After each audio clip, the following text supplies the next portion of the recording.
그와 같던 저희들을 주님의 자녀로 불러주신 그 하나님의 놀라운 사랑을 찬양합니다.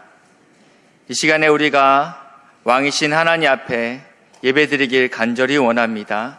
신령과 진정으로 드려지는 귀한 예배 가운데 하나님이 받으실 만한 복된 시간 될 수 있도록 은혜를 부어 주시옵소서. 성령 하나님, 이 시간에 말씀하시고 우리의 눈을 여시고 우리의 귀를 열어 주시옵소서. 감사드리며 예수님의 이름으로 기도했습니다. 아멘. 사랑하는 성도 여러분, 오늘 전도서 말씀 함께 나누려 합니다. 이 전도서의 저자는 우리가 솔로몬 왕으로 알고 있습니다. 당대의 지혜가 가장 많았던 자였고 또 가장 부유했던 자가 솔로몬입니다. 그는 한 나라의 왕으로서 가질 수 있는 최고의 것들을 다 갖고 또 다 누렸던 자입니다. 인간으로서는 이토록 모든 부귀와 영광을 다 누려본 솔로몬이 그의 인생의 말미에 기록한 성경이 바로 전도서입니다. 어떠한 내용을 담고 있는지, 그가 마지막까지 우리에게 강조하고 싶은 것이 무엇인지 함께 나누어 보겠습니다. 특별히 오늘은 전도서 3장 1절부터 14절 말씀, 다 때가 있다라는 주제로 함께 말씀을 나누고자 합니다. 인생에는 참 다양한 순간들이 존재합니다.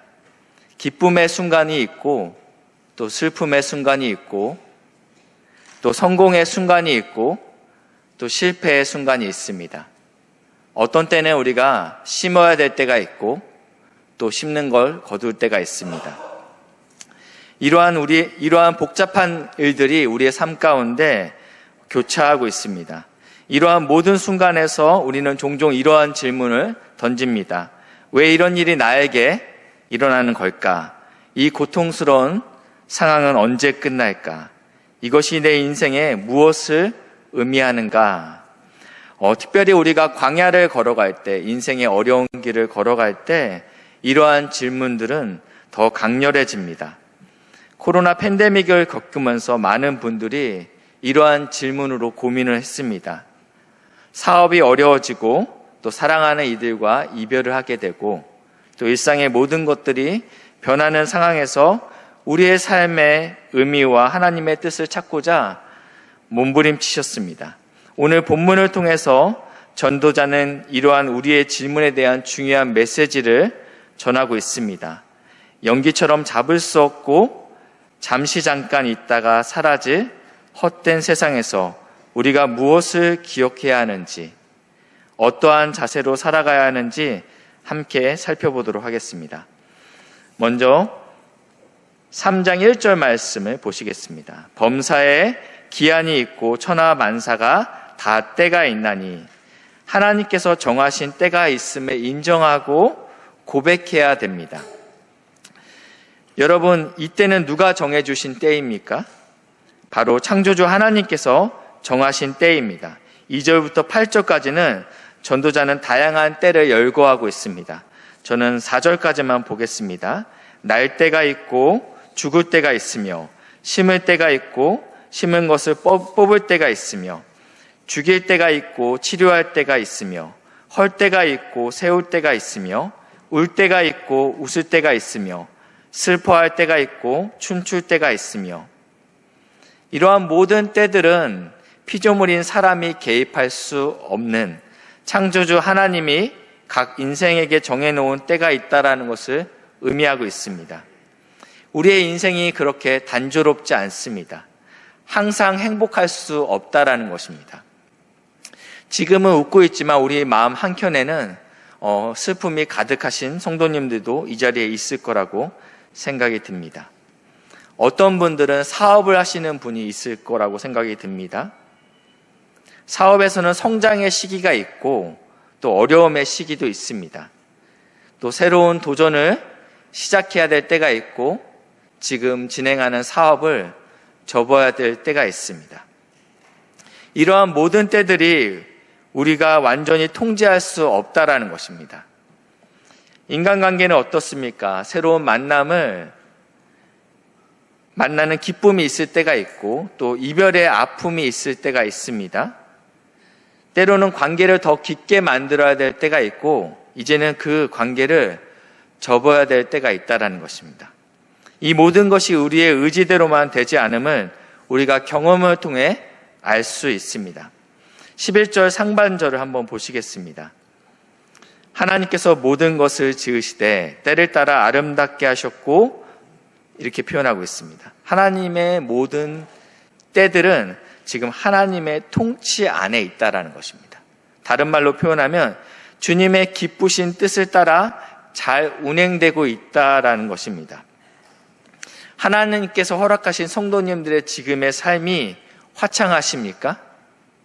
그러면 아름답습니다. 하나님께서 허락하신 성도님들의 삶이 먹구름이 가득한 날입니까? 그때도 아름답습니다. 이것이 오늘 이 시편 11편 상반절의 고백입니다. 나의 삶이 지금 화창할지라도 그것은 아름답죠. 그렇지만 먹구름이 가득 차 있을 때 그때도 하나님께서는 이것이 아름답다라고 우리에게 말씀하신다라는 것입니다. 하나님이 모든 것을 지으시되 때를 따라 아름답게 하셨다라는 의미가 이런 의미라는 것입니다. 이런 말씀을 드리면 속에서 짜증이 올라오시는 성도님들도 계실 거라고 생각이 듭니다. 도대체 뭐가 아름답다라는 것인가? 내 인생은 고난이 끝이 보이지 않고 있는데 도대체 무엇이 아름답다라는 것이지? 여기서 이 아름답다라는 표현을 어떤 목사님께서 이렇게 설명하셨어요.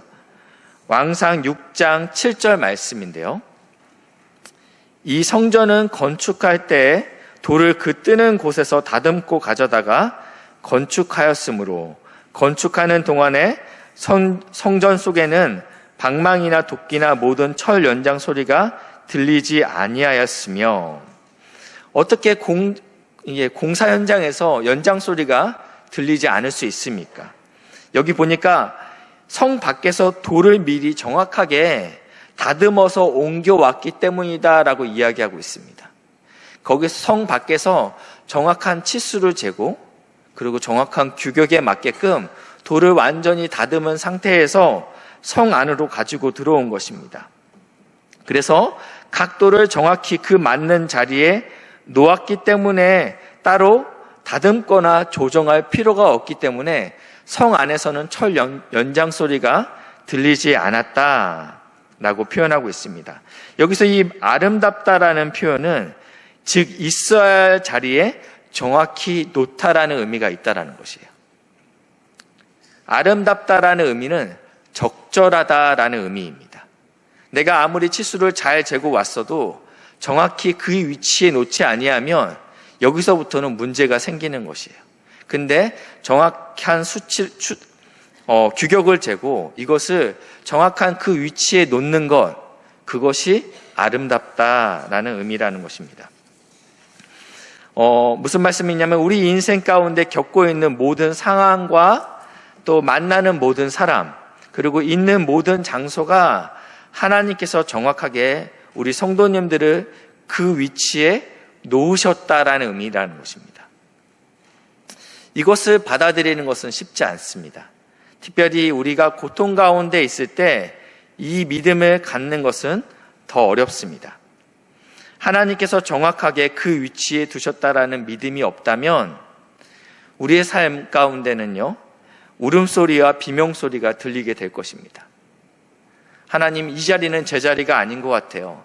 하나님, 여기는 너무 작아요. 그러면 이제 그때부터 잘라내야 될 거 아니에요.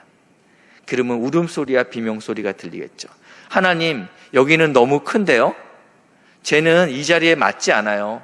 쟤는 자격이 되지 않습니다. 그러면 어떻게 해야 돼요? 늘려야 되겠죠. 규격에 맞지 않는 것들을 늘림으로 인해서 나오는 비명소리와 울음소리가 성전에 가득할 수 있다는 것입니다. 교회는 예수님을 머리로 삼고 있는 성전입니다.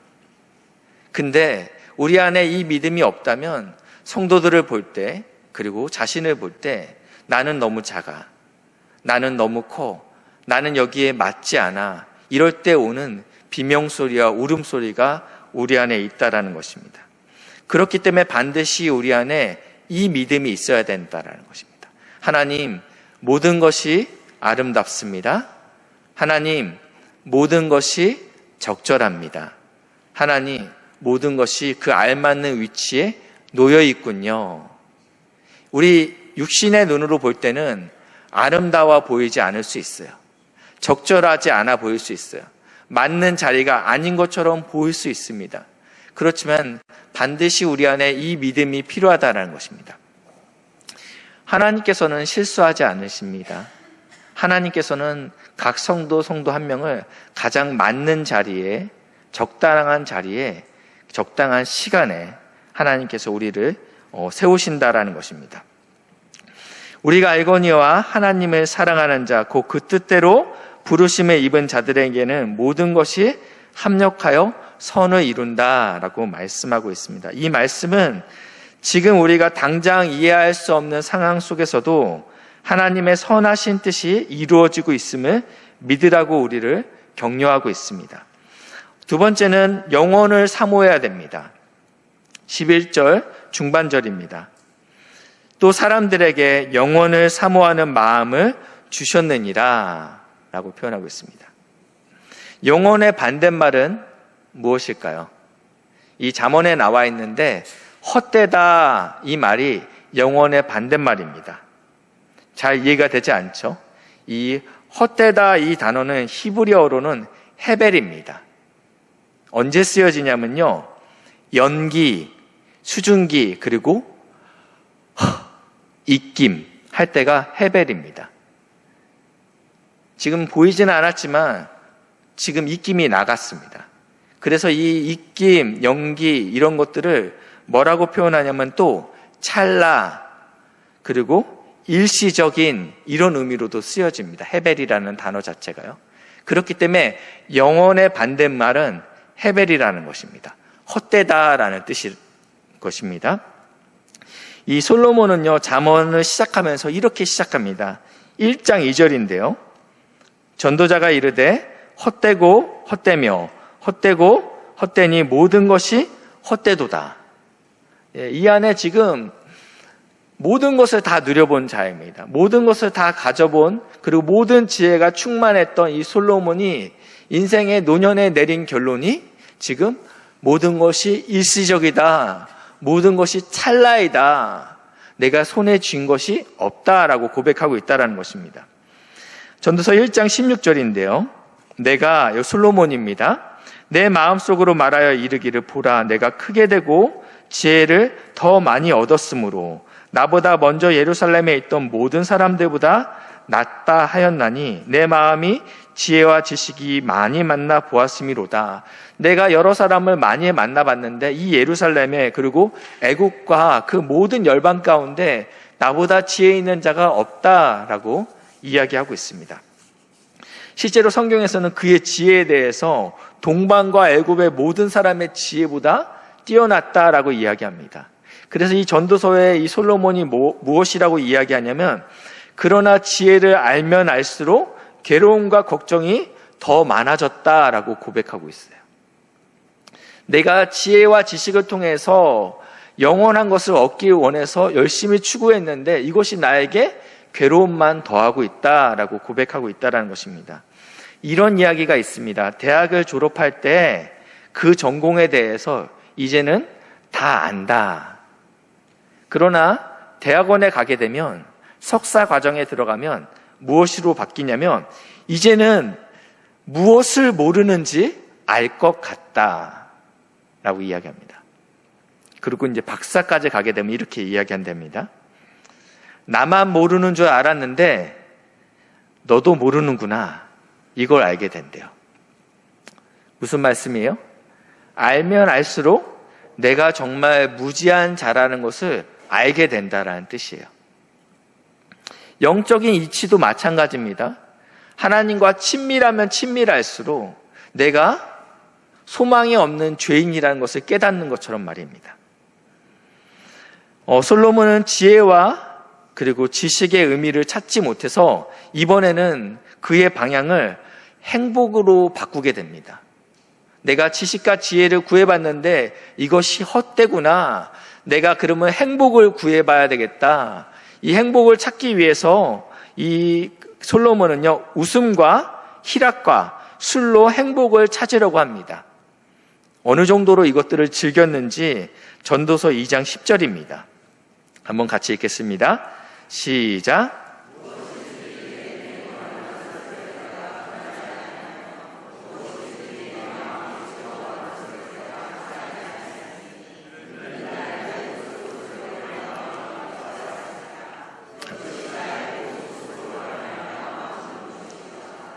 네. 왕이었습니다. 보통 왕이 아니었죠. 네.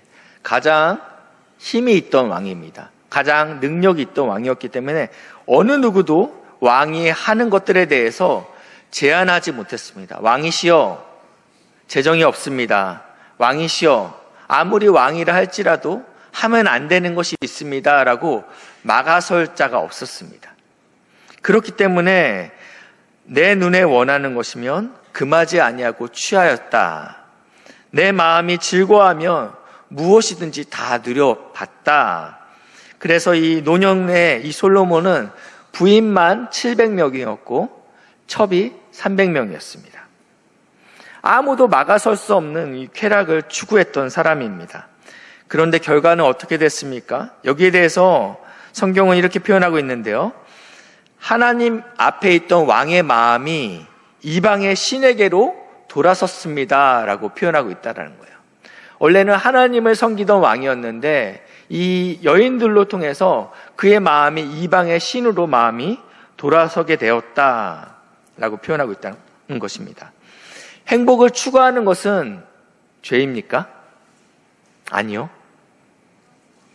오늘 본문에 저희가 읽었던 13절에 보니까 사람마다 먹고 마시는 것과 수고함으로 낙을 누리는 이것이 하나님의 선물인 줄도 또한 알았도다. 하나님께서 우리에게 선물로 주신 행복입니다. 하나님께서 우리에게 누리라고 말씀하셨습니다. 문제는 무엇이냐면 내가 원하는 대로 내가 기준이 되는 쾌락은 하나님으로부터 멀어진다라는 것입니다. 이것이 헛되다라고 솔로몬은 이야기하고 있습니다. 지혜와 지식을 추구했고 그리고 행복을 추구했습니다. 하나님 없는 지혜와 지식, 하나님 없는 행복을 추구했던 솔로몬은 이 모든 것이 헛되다라고 이야기하면서 이번에는 사업에 몰두하게 됩니다. 2장 4절인데요. 내가 사업을 크게 하였노라. 그리고 포도원을 일구며 그리고 각종 과목을 심고 그리고 못을 팠고 계속 나오죠. 7절입니다. 남녀노비들을 사기도 하고 그리고 종들을 낳기도 했고 그리고 양떼와 소떼를 가장 많이 가져보기도 했고 은과 금을 가장 많이 가져보기도 했습니다. 과수원과 조경사업, 토목, 노비, 목축 이런 것들이 나쁜 것입니까? 어떤 면에서는 필요하고 인간에게 유익을 주는 부분이 있다라는 것입니다. 여기서 반복되는 문구가 있는데 나를 위하여, 나를 위하여, 그리고 또 나를 위하여.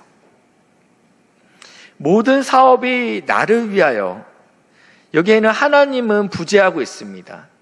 하나님의 뜻과 하나님의 계획은 없습니다. 이런 모든 것들이 헛되다라고 솔로몬은 이야기하고 있습니다. 그러니까 헛됨의 정의는 무엇이냐면 하나님이 부재한 모든 지혜, 하나님이 부재한 모든 즐거움, 하나님이 부재한 모든 사업을 솔로몬은 헛되다라고 말씀하고 있다는 것입니다. 그러면 그 반대말은 영혼이라고 했습니다. 이 영혼은 무엇이죠? 하나님께 속한 것을 이야기하고 있는 것입니다. 세상은 헛됨을 추구합니다. 세상은 하나님이 부재한 부와 쾌락 그리고 업적을 예배합니다. 우리의 주변을 둘러보면 이러한 세상 가치관을 쉽게 발견할 수 있습니다. 더 많은 돈과 더 큰 즐거움, 더 높은 지위를 추구하는 것이 마치 인생의 전부인 것처럼 살아가는 사람들을 볼 수 있습니다. 그러나 성도는 달라야 됩니다. 우리는 영원한 것을 추구해야 된다고 이야기하고 있습니다. 왜냐하면 하나님께서 영원한 것을 사모하는 마음을 우리 안에 주셨다라고 이야기하고 있습니다. 골로새서 3장 2절 말씀인데요. 위의 것을 찾으라, 땅의 것을 찾지 말라. 이 말씀은 우리의 관심과 열정을 헛된 것, 일시적인 것에 집중하지 말고 우리의 관심과 열정을 영원한 것에, 하늘에 집중하라라고 이야기하고 있다는 것입니다. 그렇기 때문에 우리는 영원한 것을 사모해야 된다라고 이야기하고 있습니다. 세 번째인데요. 하나님을 경외하라고 이야기하고 있습니다. 11절 하반절입니다. 그러나 하나님이 하시는 일에 시종을 사람으로 측량할 수 없게 하셨도다. 우리는 육신을 입은 존재이고 우리는 피조물입니다. 그렇기 때문에 하나님의 일의 온전함을 우리가 알 수 없다라는 것입니다. 피조물이 우리가 보기에는 적절해 보이지 않아요. 아름다워 보이지 않을 수 있습니다. 제자리에 놓여 있는 것처럼 보이지 않을 수 있다라는 거예요. 세상에는 우리가 이해할 수 없는 일들이 너무 많다라는 것입니다. 14절을 보시면요. 하나님께서 행하시는 모든 것은 영원히 있을 것이라. 그 위에 더할 수도 없고 그것에서 덜할 수도 없나니. 그러니까 하나님께서 하시는, 심으시고 뽑으시고 하나님께서 우리를 춤추게 하시고 우리를 울게 하시는 모든 그 상황 가운데, 우리가 그 역사 가운데 우리가 조력하거나 방해할 수 없다라는 것입니다. 하나님이 이같이 행하심은, 사람들이 그 앞에서 할 수 있는 것은 하나님을 경외하는 일 외에는 우리가 할 수 있는 것이 없다라고 지금 솔로몬은 이야기하고 있습니다. 모든 것을 가졌고요, 모든 지혜가 있지만 인생을 보아하니 울 때가 있고 웃을 때가 있고 춤출 때가 있고요, 그리고 신기할 때가 있고 뽑힐 때가 있다는 것을 보게 된 이 솔로몬이 내린 결론은 무엇이냐면, 내가 여기에다가 숟가락을 얹을 수도 없고 그리고 상을 엎을 수도 없는 존재이구나, 나는 피조물이구나, 이것을 깨닫게 되었다는 거예요. 그렇기 때문에 내 안에서 나올 반응은 하나님을 경외하는 반응밖에 없다는 것입니다. 경외라는 것은 무엇입니까? 어떤 존재에 대해서 내 안으로부터 우러러 나오는 두려움, 존경, 감탄입니다. 마땅히 인간의 경외를 받으실 분은 오직 하나님 한 분뿐이십니다. 제가 좋아하는 CCM 찬양 가사가, CCM 찬양이 있는데요, 주의 이름 찬양이라는 노래입니다. 그 가사가 오늘 이 설교 말씀을 잘 요약하고 있다고 생각이 듭니다. 주의 이름 찬양, 풍요의 강물 흐르는 부유한 땅에 살 때 주님 찬양해. 이거는 너무 쉽죠.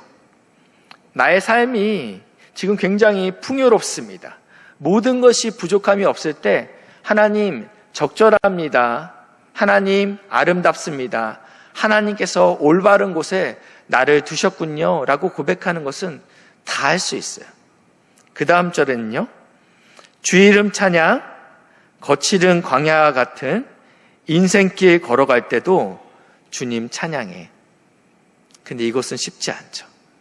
내 인생이 외롭고 쓸쓸하고 힘들고 지금 깊은 어두운 가운데 있는 것 같을 때에도 이 시인은 뭐라고 고백하냐면, 그래도 주님 아름답군요, 적절하군요, 지금 하나님께서 저를 하나님의 원하시는 곳에 놓으셨군요, 이 고백하는 것은 쉽지 않다라는 것입니다.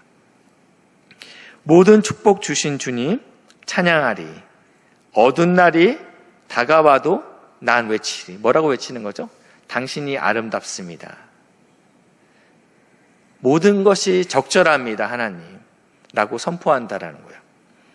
후렴이요, 저희가 오해하기가 참 쉬워요. 주님은 주시며 주님은 찾으시네. 이걸 우리가 어떻게 이해하고 있냐면요, 주님은 우리의 왕이십니다. 우리의 주인이십니다. 그리고 주님은 자신을 왕으로 부르는 사람을 찾고 있군요 라고 오해하는데, 영어 가사에서는 어떻게 표현하고 있냐면, 주님께서는 우리에게 건강도 주시고 재물도 주시는 분이세요. 그런데 그 주님께서는 그 건강과 재물, 야, 그거 내 거야 라고 찾으신다라는 뜻이에요. 그때 내 마음에 하는 말이 있다라는 거예요. 그래도 주님 적절합니다. 주님 아름답습니다. 주님 모든 것이 제자리에 있는 것입니다 라고 선포하는 것이 참 쉽지 않다라는 것입니다. 이 전도서의 저자는 우리 인생 가운데 웃을 때도 있고 울 때도 있고 춤출 때가 있고 통곡할 때가 있고 심길 때가 있고 신길 때가 뽑힐 때가 있다. 그때마다 우리가 어떠한 반응을 취해야 되는지에 대해서 이야기하고 있다는 것입니다. 이것은 우리가 어떻게 할 수 없는 거예요. 피조물이기 때문에 전능하신 하나님께서 하나님의 마음대로 우리에게 이러한 상황들을 몰고 가실 때 우리가 할 수 있는 유일한 태도가 있다는 것입니다. 무엇이죠? 적절합니다, 하나님. 하나님, 아름답습니다, 하나님. 모든 것이 올바른 장소에 놓여 있습니다, 하나님. 이것은 우리가 할 수 있다는 거예요.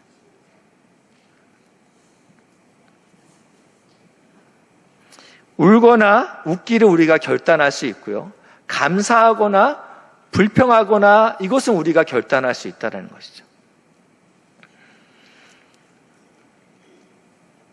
말씀을 정리하겠습니다. 사랑하는 성도 여러분, 세상에서 가장 지혜롭다라는 이 솔로몬이 전도서를 통해서 무엇이 가장 지혜로운 삶인가에 대해서 이야기하고 있어요. 무엇이 헛되지 않은 것인가? 무엇이 영원한 것인가? 인생을 살아보니 인생이 이해가 되지 않는 상황들이 계속 있는 것들을 보게 되면서 우리가 어떠한 반응으로 서야 될지에 대해서 이야기하고 있다는 것입니다.